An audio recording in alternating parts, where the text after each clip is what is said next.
What's poppin' T Squad? It's me, Keisha, and I'm here with tonight's Ready to Love review. We are on season 4, episode 7. So, on tonight's episode, it's the men's turn to pick. So, they all meet up with Tommy, and he wants them to introduce the ladies to their closest friends. Chris has PTSD because last season, this is when he got eliminated. So, he ain't really feeling too good about this. So Vernisha meets with Full House friends. They go to his home, and I think he cooked like crab legs or something like that for her. I hated his outfit. He on a pink wrinkled blazer with like a t-shirt under it and some jeans. It was just a mess. But I like his swag though, and his mannerisms and the way he speak. He looked like he'll fuck you real good. But other than that, he can't dress for shit. He dressed like he a 2004 neo soul singer that's going on tour with like Kim and Music Soul Child. I don't really understand it. So she says that he's her boo thing, honey, and that she is very territorial when it comes to him because he's the only one that she's focused on. I like that she knows what she wants. I do feel like the territorial thing was a red flag to him and the friends because it could seem like you're doing too much, you know. I don't think that she meant any harm by what she was saying, but you can tell she don't play about who she messing with, and that could give somebody a pause, you know what I'm saying? So, Amber meets with Chris's friends. They ask her, does her family know about Chris? And she says no. And that was a shock to them. They asked her, has she told her friends about Chris? And she also says no. Chris, however, understands it because he hadn't told anybody about her until that assignment. So they're still on the same page. But I did see a little hesitancy on Amber's part where she might be a little unsure about Chris. I, however, like them together. I think that they could last for a minute. I don't know if they could last for the long haul, but who knows? So, Vernisha still is feeling some type of way about Full House kissing on Amber. She says that the other women see their connection and that she plans to be the first one to be married off of this show, child. She ain't playing. That to me was more of a red flag than her saying that she was territorial, because it's like, yes, the show is based on being ready to love, ready to settle down, but like, calm down, girl. Like, pump your brakes, man. Like, you don't really even fully know this man yet. Like, y'all ain't spent that much quality time with each other. You ain't met this man kids. He ain't met yours. You don't even know where this thing is gonna go. Like, calm down, pause for a second. So Full House, you could tell, was a little thrown off by that. He says that he wants to get married again, but he also wants to make sure he doesn't run into any roadblocks. Like, he wants to make sure that, you know, he's making the right decision. And I don't mind that, especially in this process. I would have went into hoping that I met somebody that I had a genuine connection with, but I wouldn't be trying to rush things just because we're on a reality show. Amber says that she can trust Chris when he says something. She really values his word, and his friends assure her that he's a man of his word. He seems like he's a trustworthy guy. He seems like a sweet dude. He really honestly does. He just needs to get his money up. So Amber says that Chris is her number one still. When Vernisha leaves, Full House female friend says that her being territorial was a red flag for her, and Full House in his confessional was like, it made me realize I wasn't tripping. So he was already getting that vibe from her, which says a lot about why he was feeling some type of way and kind of pulling back from her, because obviously maybe with their conversations that they were having off camera, she was putting off that vibe. His friends don't think that his male friends don't think that might be a bad thing. They was like, maybe she just know what she wanted. She really feeling you. But at the end of the day, he said he gonna make the best decision for him. So Shark Tale meets with his friends. Liz and Kyra meet him. Neither one of them knew that the other was gonna be on the date. His friends say that he's resilient and self-driven. Kyra says that she wants herself a man that is going to run the household, and Liz says that she wants a man to lead her spiritually. The ladies leave, and his friends say that Kyra is very chill, and Liz comes across stiff, and that the female friend he is going to talk about, I felt the Lord's presence, child. I feel that Liz is way more mature than Shark Tales. They're on two different playing fields. It's more like auntie, nephew, mama, son. He ain't for her. Liz need a man with a coin and that believe in Jesus and they want to be the deacon in the church, child, and that's gonna go to Sunday school, gonna go to early ride service, that's gonna cook and barbecue for the church and have fish Fridays. That's what she want. They gonna pray before they have sex. They gonna pray after they have sex. They gonna have a morning prayer when they wake up. Jesus, that's what Liz wants. She gonna call them on her lunch break. They gonna pray, girl. So he says that he wasn't surprised by what his friends had to say, and he feel like him and Kyra have reached another level already. Kyra meets with AJ's friends, and I quickly noticed that they was on a free date. I told y'all he spent all his money on the last one and he got to save up again. Gotta pay attention. So Kyra says some of the women are leery if AJ is ready to settle down, and asks his friends, do they think that he is? And they say that, yeah, they feel like he's ready. The friends feel like she has her guard up, but that she does want to be with him. And he says that she is his focus. I see Kyra working out better with Shark Tales versus AJ, because AJ ain't got no money, child. AJ is a whole big front. Ron goes out with Chrysanthemum and Flea. They go out to a little club or whatever, and Flea in her confessional was hating on Chrysanthemum. She was like, what you got on? You got on a jumpsuit with holes going up the side. I'm not hating, but we're meeting friends for the first time. I got what she was saying, but we're in a club environment. I'm a grown-ass woman. I'm going to do me. And it wasn't like she was just pussy out, titties out. Like, calm the fuck down. You was a hating-ass bitch, and you can't talk about nobody clothes, ma'am. Nobody's. Not even a homeless person's. Not even them little Mexican kids that be shopping and going to the store with their mama and fucking they quinceañera dresses and tap shoes and shit. Girl, you can't talk about nobody's fashions, child. Girl, if you don't get somewhere with your Debs clothes, your rainbow clothes on, girl, if you don't get somewhere and sit down. So his friends asked Chrysanthemum if she wants kids, and she was like, I'm open to it. And Flea pointed out that she gives like 2-word answers, like she's very closed off. She did come across very aggravated and leaves with this little stank attitude. Chrysanthemum was blowing me this episode. Ron says that they don't talk much anyway, but understand each other. And I was like, cause y'all the same motherfucker. Y'all all about the look and money and materialistic shit. That's why y'all two motherfuckers will be perfect together. His friends loved Flea, however. Ron says that Chris is the girl version of him. And I was like, exactly.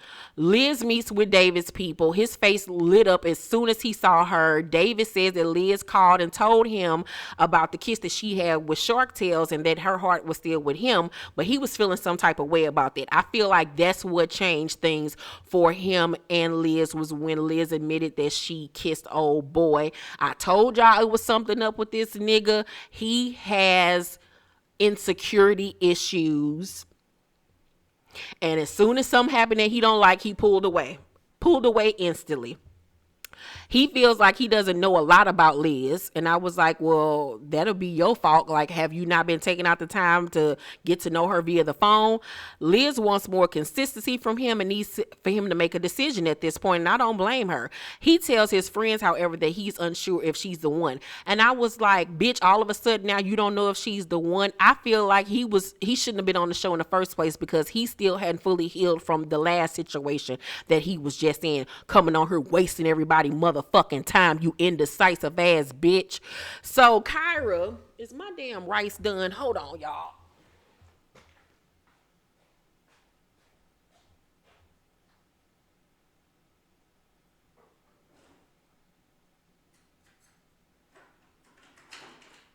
Hold on, y'all.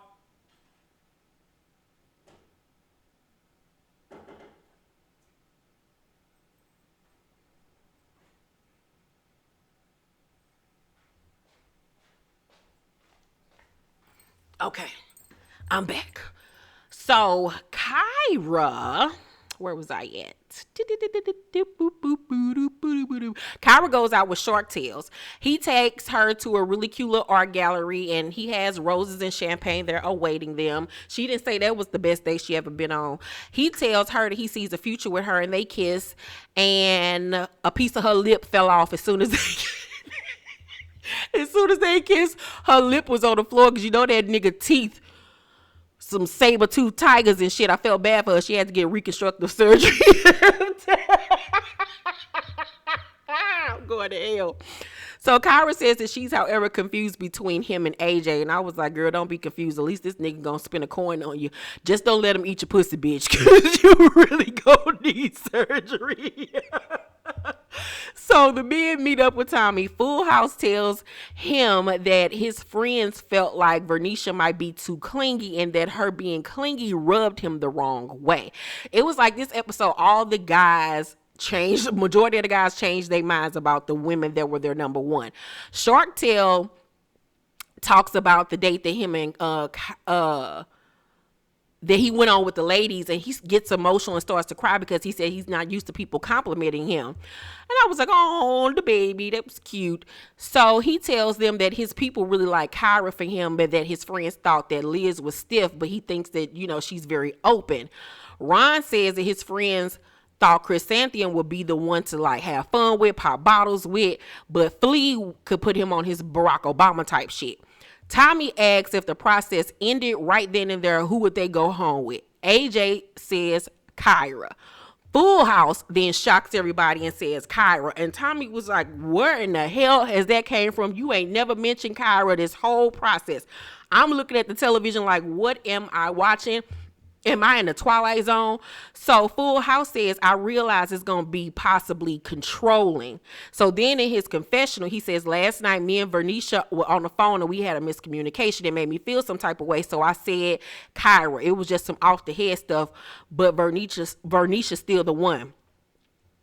Why would you say Kyra? I would just say, I would have just said Vernisha, but we got things to work on. Or I would have just said I needed a moment to think about it. I wouldn't have said Kyra, because if that was me and I was Venetia, that would make me feel some type of way. Because where the fuck that come from? Do you secretly like her? Like, what's the gag? And the miscommunication, I need to know what that miscommunication was. I just feel like the clingy thing really got to him, and he's probably started acting funny towards her. And you know how we as women pick up on shit. And when she was probably asking him like, what's wrong? What your friends say about me? And he was like, nothing. You know how niggas don't be want to tell you what it is, and then you get an attitude and there go an argument, and then he trying to act like you crazy and you just started something, but you know this nigga feeling some type of, girl, ain't nobody got time. I told you, him and David was too good to be true. So David says, you know, I gotta go home with one. And he was like, well, we all going home with Kyra. And I'm looking like, you whack ass light skinned niggas, you. I'm like, I can't deal with you niggas. So Shark Tale's like, what is going on? Like, all of a sudden now everybody picking Kyra? Like, where is this coming from?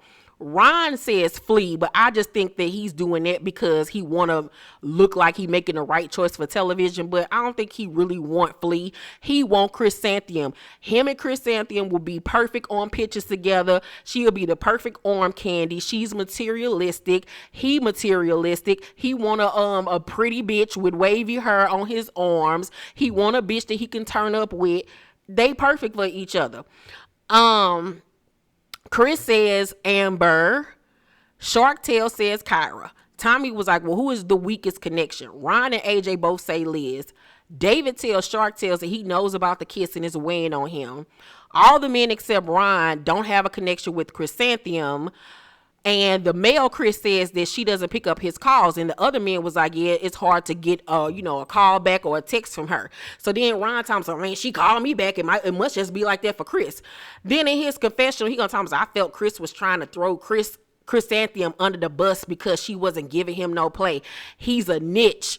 It's a niche, you jackass. Market guy that probably needs a niche market girl. And that ain't who Chrysanthemum is. Why would you say that about that man? It wasn't even that deep, first of all, making a dig at him because you got a little bit more money than him. but he got a better soul than you do. I told y'all he wasn't shit. I told y'all he was Kyrie's daddy. I told you he wasn't shit. Boy, bye. You old box head ass nigga. Head shaped like this Fiji bottle. Boy, fuck you. You tongue tied bastard. Up here talking with your tongue the whole motherfucking time. So,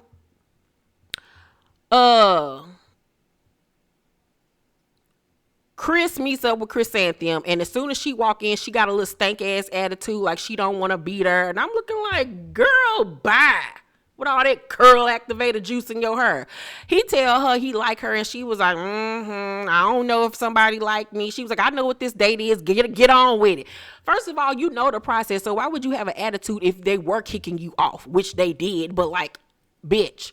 So Ron takes out Liz. He tells her that the guys wonder if she's stiff, and she's offended by that because she feels like she's really opened herself up to the guys. And I really do feel like she has too.